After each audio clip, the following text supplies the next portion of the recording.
For Focus, and today we have a special report by a journalist who managed to convince smugglers to let him accompany a group of migrants making the perilous journey by boat from Turkey to Greece. The International Organization for Migration saying this Tuesday that in the last few days, 72 migrants at least are believed to have died on this very crossing. Franck Genozor from French TV station France 2 was with some 60 people from Syria and Iraq. In a moment, we'll be speaking to him about that experience. But first, here's his report, voiced by Clovis Casali. It was difficult, but French journalist Franck Genozor managed to convince smugglers to let him embark on a dangerous trip. We left maybe 10 minutes ago, and we've been going along the Turkish coast to an unknown destination where we'll probably be picking up dozens of migrants. Smugglers have warned us to hide here inside the boat so no one can spot us.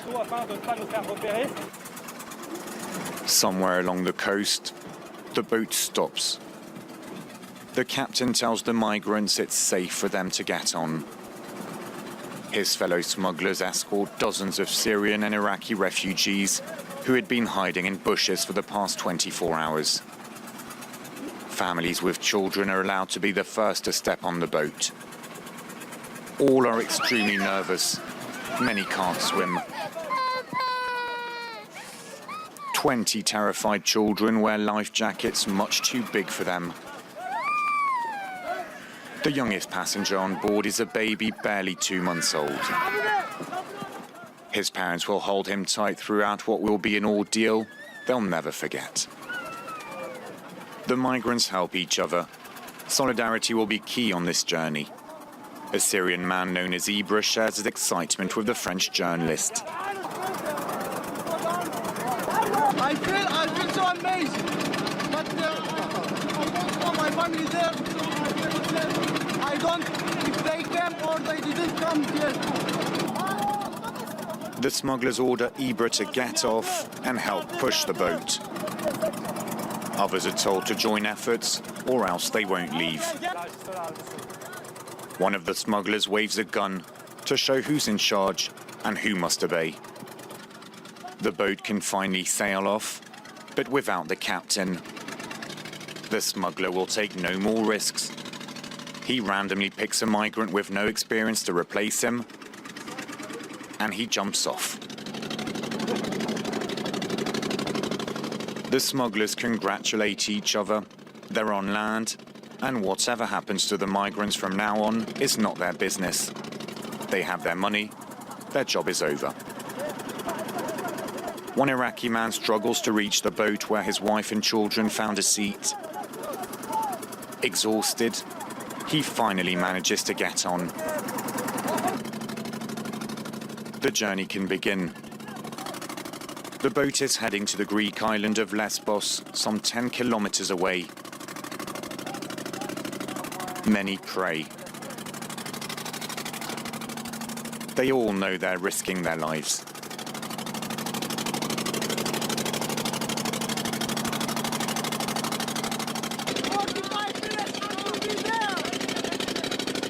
But no one on board feels safe. I've told the captain to not go too fast. It's better to go slowly if it means arriving safely there. The sea is beautiful, but the boat's engine doesn't work well. 60 people are crammed onto this old wooden boat. 2,000 euros per adult, 1,000 per child. That's what it costs them to be allowed on. The smoke coming out of the worn-out engine and the smell of petrol are unbearable. Night falls, making the journey even more dangerous. With no lights, the boat will have to navigate in the Aegean Sea, hoping to avoid cargo ships that could crush them anytime.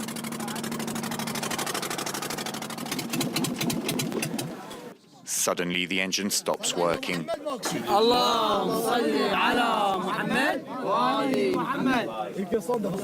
After a short prayer, the migrants look at each other in despair.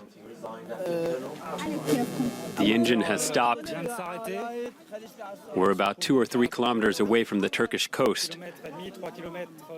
There's practically no light apart from the one on our camera, and there are no boats in sight.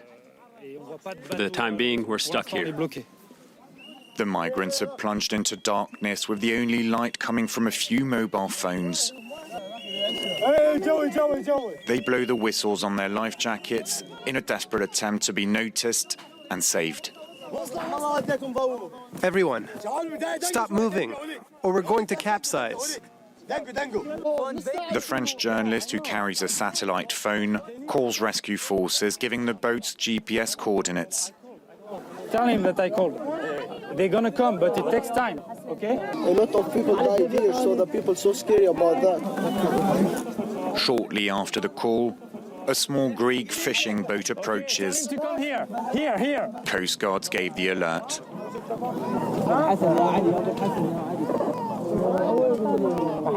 My friend, come to here, come to here. Come to here. Due to increasingly strong waves, the Greek fisherman is struggling to tow the migrants' boat, but he finally manages to save the group. You know why we go to there now? Because our governments kill us, but your governments take care about you. The journey has been exhausting, traumatizing, and it's not quite over yet. After 4 hours at sea, the migrants finally arrive in Lesbos. The overwhelming feeling is one of relief.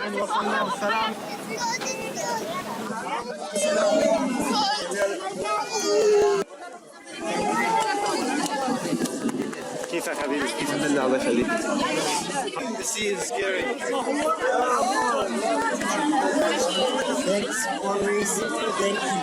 Thank you. Ibra reunites with his family, who are on the other side of the boat. Still a long way to go, right? Yes. We still have a lot of so long drive to go to the Germany. But we do the hard to go to there, work hard to go to there. Their perilous journey at sea is now over, but more difficulties lie ahead. The following day, it will be time to head towards Athens before travelling to Northern Europe by any possible means.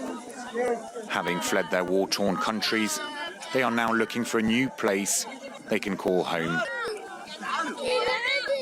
Joining me now from Jerusalem is the author of that report, France 2 journalist Franck Genozo. Hello, thank you very much indeed for joining us on today's Focus. Now, just how hard was it for you to convince smugglers to let you make that journey? Well, actually, it was really easier than expected. When we showed up in this small Turkish port, we were told by the fishermen that there was this shop, like up the mountain, and when we got there, actually there was this guy with goggles watching the sea and especially watching the movements of the Turkish Coast Guards. So in the end we decided to talk to this guy. It took us about 1 hour. At the beginning he asked for money, obviously, as you can expect from him, but it was 1,000 euros for each journalist on the boat, and obviously we didn't want to feed the traffic, so we said no way.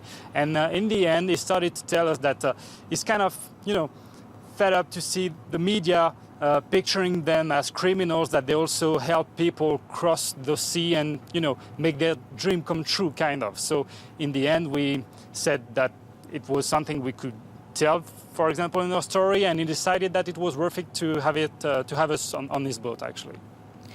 What motivated you to make such a dangerous journey? I mean, what was your aim with this report?